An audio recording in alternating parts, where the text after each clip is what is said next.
Hey, girl. Come on.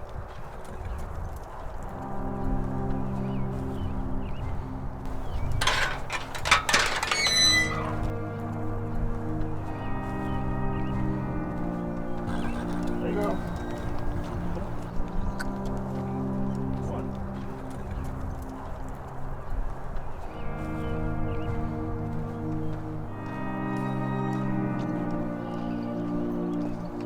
Well, I've got 23 acres here, and I have a couple of brood mares out here. I have 3 brood mares out here that I just breed every year. They have me babies, and I sell the babies at the end of the year, or maybe as a 2-year-old.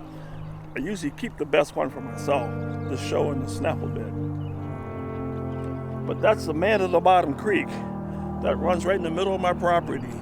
It's right behind those trees there, and the state stocks that creek 2 times a year. Every year. I think they just stocked it the 1st of April. So it's got some big old trout down there like that, man. It's pretty nice and long. So, and my property runs, that property line right there, and it goes all the way down around and comes about where you came in on the cul-de-sac there, over in that corner there. And this is what we do. So I've got these 2 horses here, this horse, and I've got this one here. We're riding her. She's a thoroughbred, and that's a quarter horse mare. She has great pedigree. I mean, the best in the country. All the #1 stallions that you'll see in the quarter horse journal, when you guys start doing your homework, you're going to see that the bloodlines on that mare right there. So we're going to breed her with my stallion, who's an AQHA champion, and hopefully that baby will be worth a lot of money when it comes out. Right, girl? Hey, Lucky. Hey, hey. Get up here. Yeah. Get up here. Get up. All these particular horses that we choose, they have to move a certain way. They have to be really deep in their hock. They have to be really flat knee, and they have to have a nice top line. The top line, like that mare, how see how pretty she stands there? And this one, I think she wants to go home with you. She's a thoroughbred mare. She has a nice, pretty neck. She ties in really well at the shoulder. Come back a nice top line here. She has a nice croup. And she moves really pretty. I mean, if you, let me just chase her around a little bit for you, if she will. Come on, girl. See how flat her knees, she just floats across the ground? You can't see that, but that's beauty to my eye. She just floats across the ground. I love it.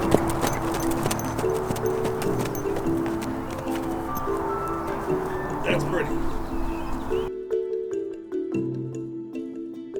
We can walk up here and we can hop in the truck and go down through the pasture, and I can show you where my horses can go.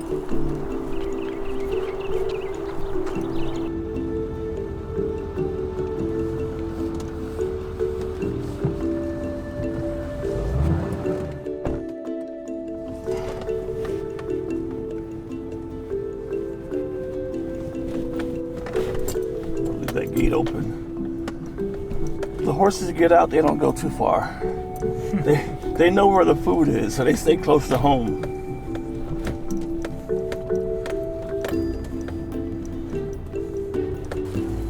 When I moved in here, this creek was not that wide. But because of the erosion, see how the banks are washing out there? And down in there is where the trout are. You can see the green water. That's where it gets deep at. So of course, this is where I do my training on my horses. Some of the ones that come in here, they've never seen this kind of environment. I bring them down here, come down that way, and come right in here where it's low, walk them into that water. They take me 15, 20 minutes. It doesn't matter if it's an hour, I'm gonna stay here until I get it done. Because there are some places where you go on a trail that you may encounter water. So if they're never experienced it, you're not gonna get them over it, and they're not gonna let you do it. So they're more than happy when you get them back that they can take them, walk down into the creek. For most horses, that's very frightening for them. Okay, but once they get in there, they love it.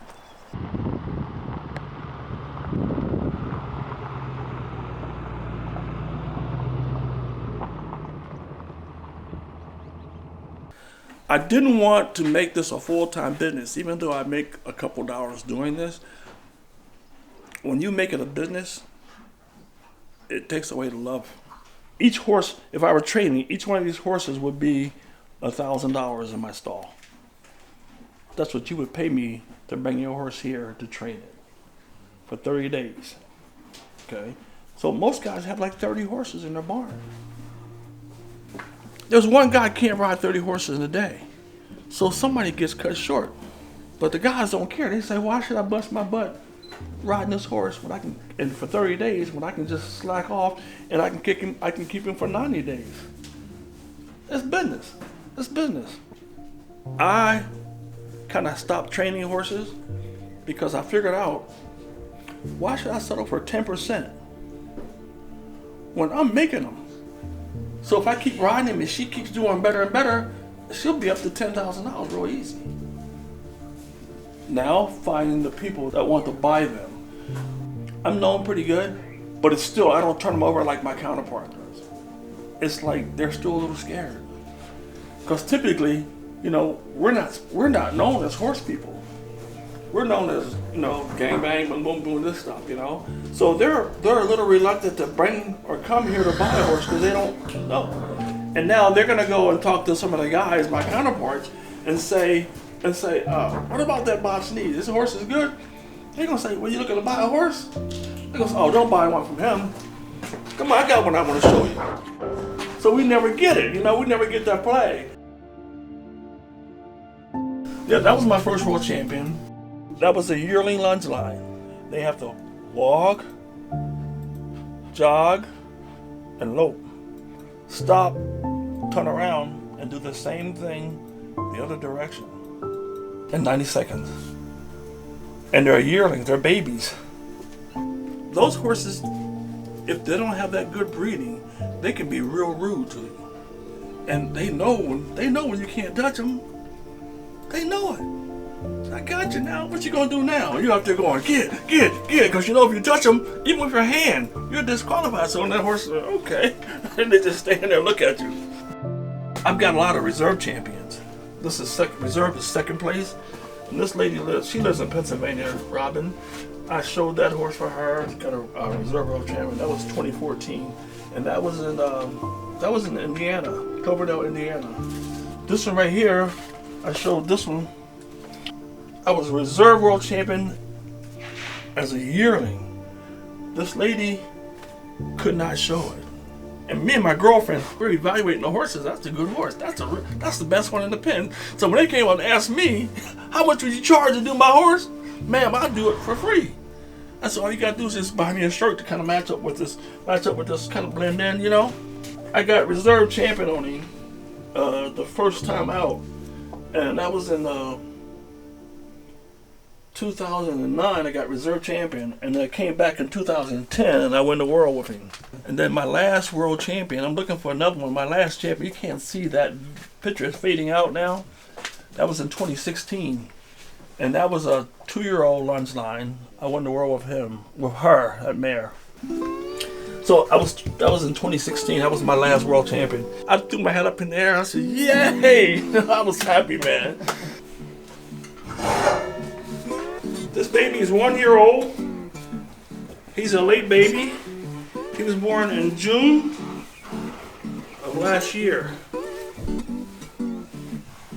So he's a little smaller than the average yearlings. The mare's first baby. He's born in June. So he's just coming out from the pasture to get handled a little bit. So you can see he's kind of not real sure about this brushing, but once you go ahead and start doing a little bit, they love it. They see once more now. He says, don't stop, it felt pretty good, buddy. Can you keep going?